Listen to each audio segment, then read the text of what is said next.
Bonjour, je suis Monsieur Alain Glove René, administrateur de base de données Oracle.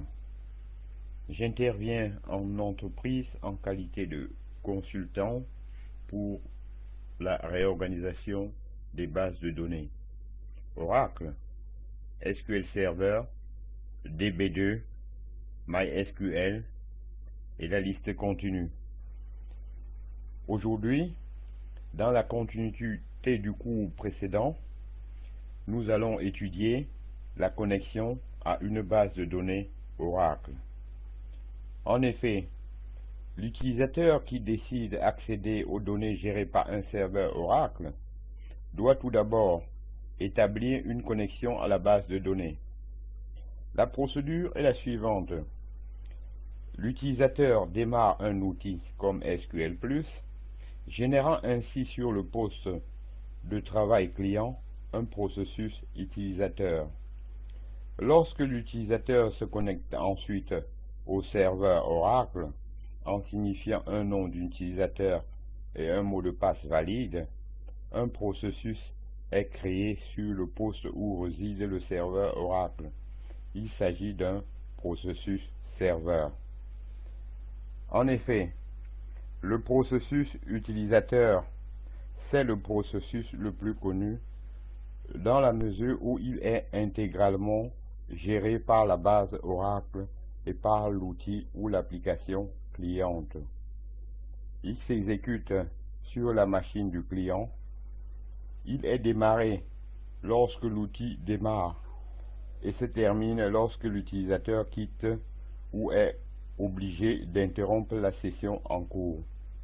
Lorsque le processus utilisateur et le processus serveur s'exécutent sur la même machine, le canal de communication utilise le mécanisme d'IPC, interprocessus communication, livré avec le système d'exploitation de cette machine. Maintenant, je dois parler du processus serveur. Le processus serveur sert principalement à charger en mémoire les données du disque.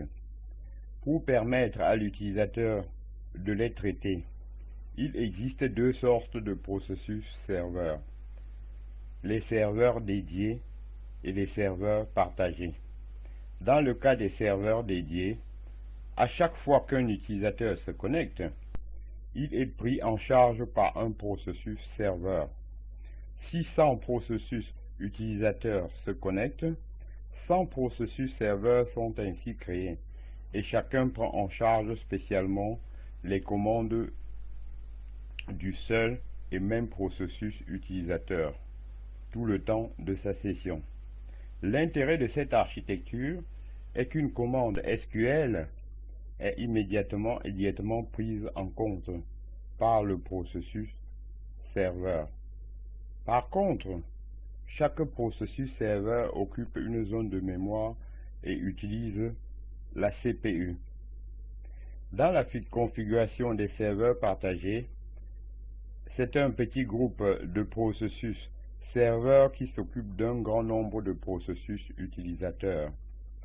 Oracle utilise pour cette organisation un processus réseau, le dispatcher.